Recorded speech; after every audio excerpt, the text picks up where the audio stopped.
Hey there, Stationery Squad and Inky Enthusiasts. Thanks so much for coming back to my channel, and welcome if you are new. This is safe space for everybody, and I am so glad that you're here. If you're a fellow stationery lover, you are in the right place. Today, as you can see, we have a little bit of a haul video. This weekend was the Colorado Pen Show. We are a small baby show compared to the giant things that you see around the internet. I don't know how I would do with those big shows because I get overwhelmed.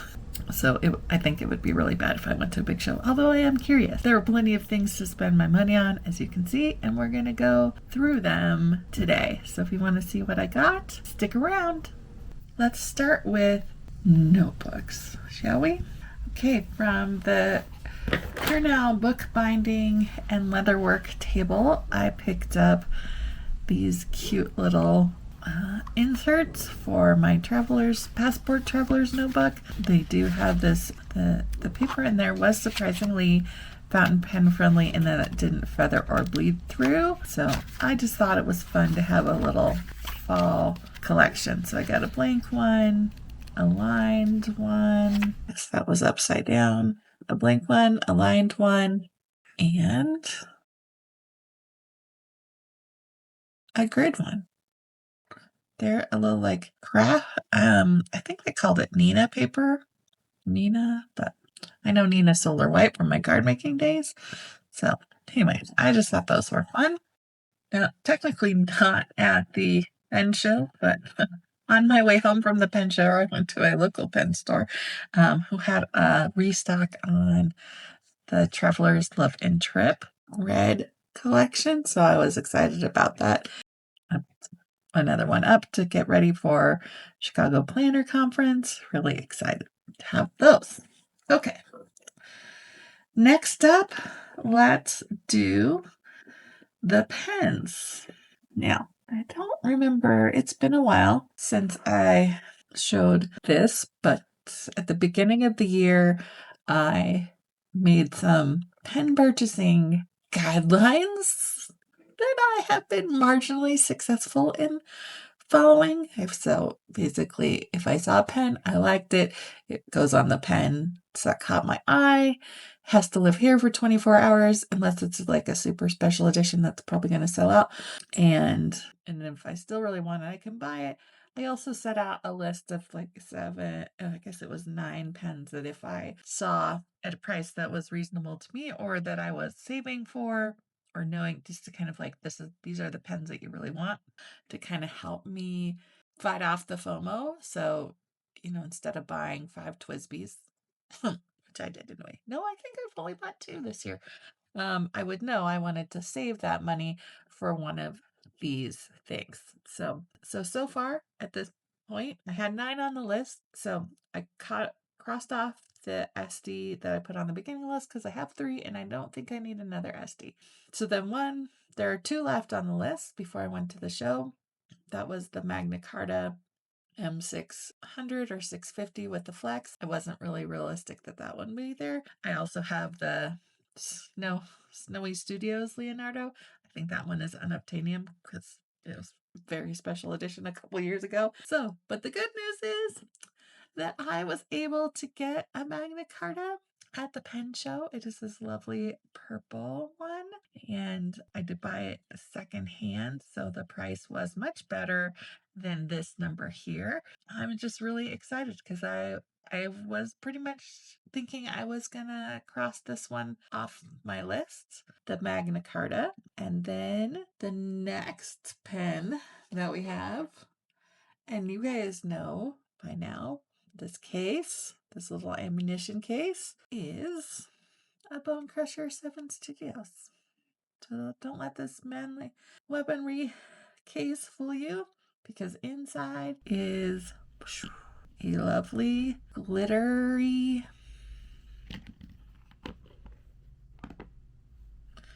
glitter bomb. They called this, I think, the Periwinkle Blue, and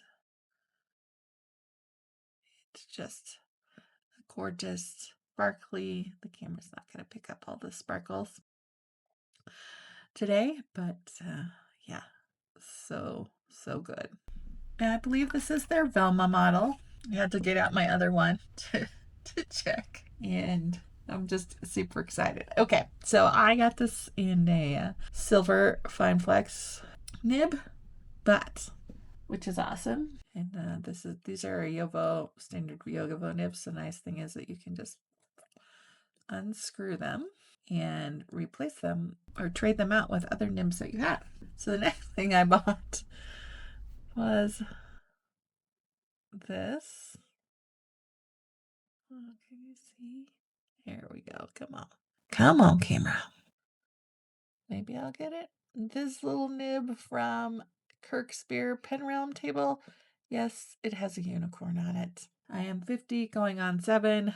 I am going to put the unicorn nib in this lovely Periwinkle Blue Bonecrusher. And we are going to be golden.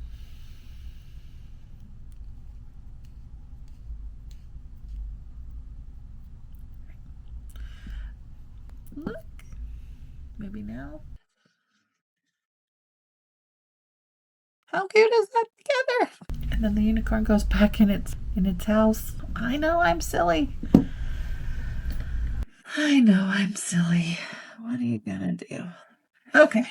Yeah, the other thing I bought at the pen round table. Or do I need another block stamp with an ink bottle on it?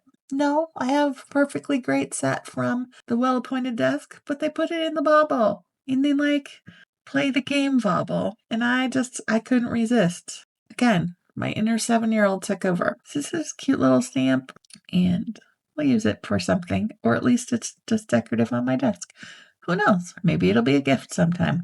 Now it's time for the inks, and I went a little crazy. I got 5 bottles of ink. In fairness, I did give away. Has anybody seen my clip? Oh, clippy clip. Where did you go? Okay. In fairness, I did give away, I think I gave away 5 or 6 bottles of ink onto the pay it forward table. So that's one thing that's great about the pen show is that posse members, heard me talk about them before, we kind of bring things that we don't want anymore and we give them away, and then hopefully they'll find new homes. So I took five full bottles, maybe 6, and 25 samples. I filled up one of my little ammunition boxes and took the whole thing in. So that gives me space for some new friends.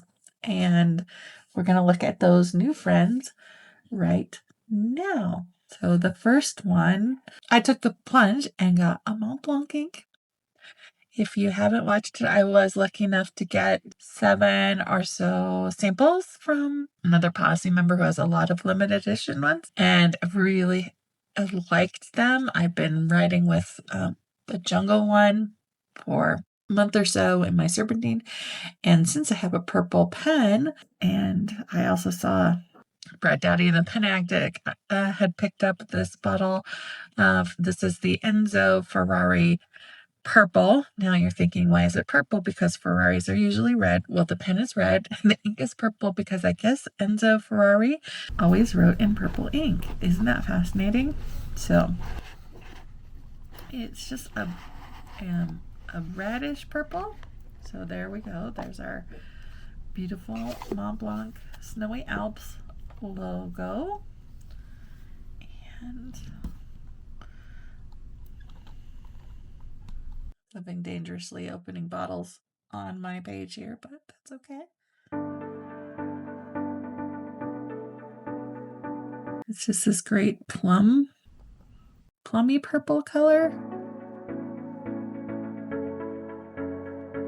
Isn't it pretty? Oh my god.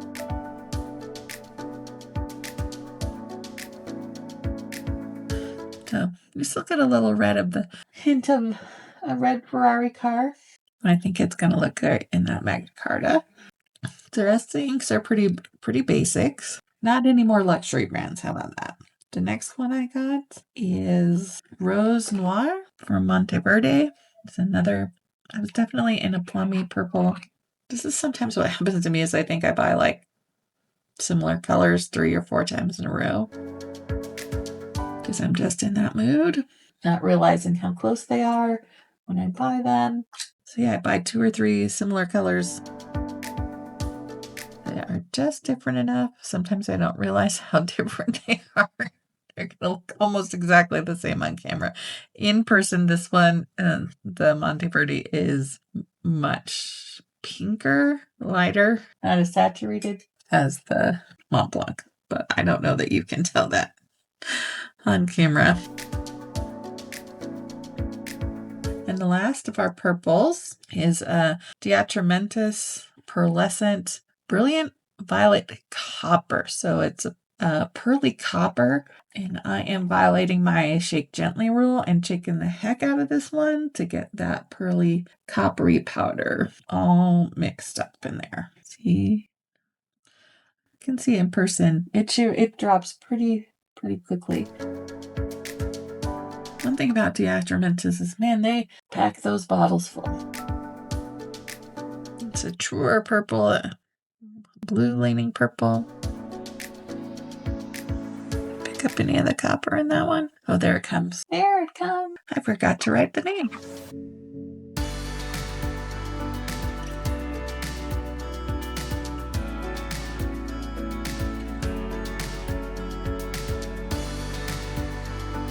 Oh gosh, that's pretty. How many times have I said, oh gosh, that's pretty? That one is a stunner.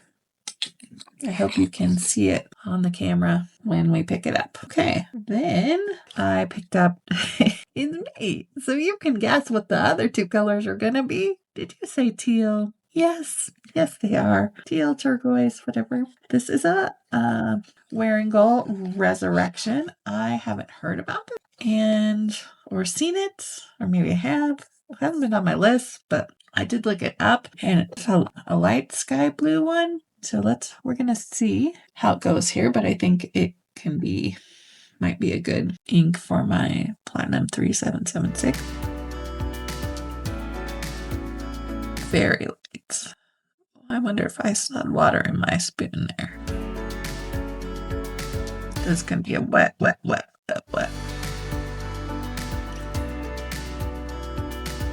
So despite having 422 teals already in my collection, I don't think I have anything like this. Maybe Celadon Cat. Okay, this is my I'm tired and not thinking clearly pen show purchase. This is KWZ IG Turquoise. IG standing for Iron Gall, which is a special highly pigmented and water resistant ink. I don't think that I made the connection that IG stood for Iron Gall. I was just like, what a pretty turquoise. There's not a problem with Iron Gall inks. I have a few others. But really, I was like, oh, IG. Like, oh, did Instagram make this ink? I was so tired. Anyway, it's a beautiful turquoise. I don't care what formula it is. And yeah, it's a good one. But I was laughing at myself once I recovered from my exhaustion.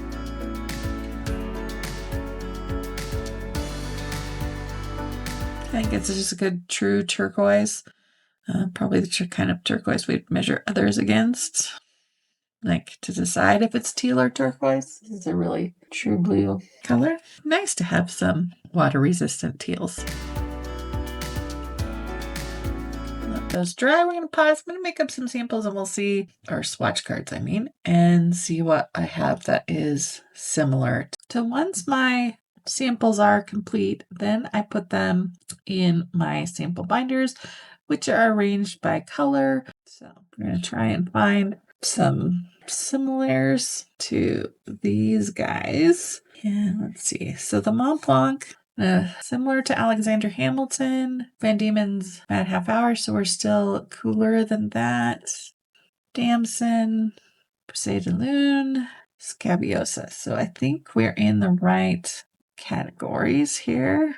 Wet Pen Blackberry, Colorverse Yamabudo. Now we're getting to red.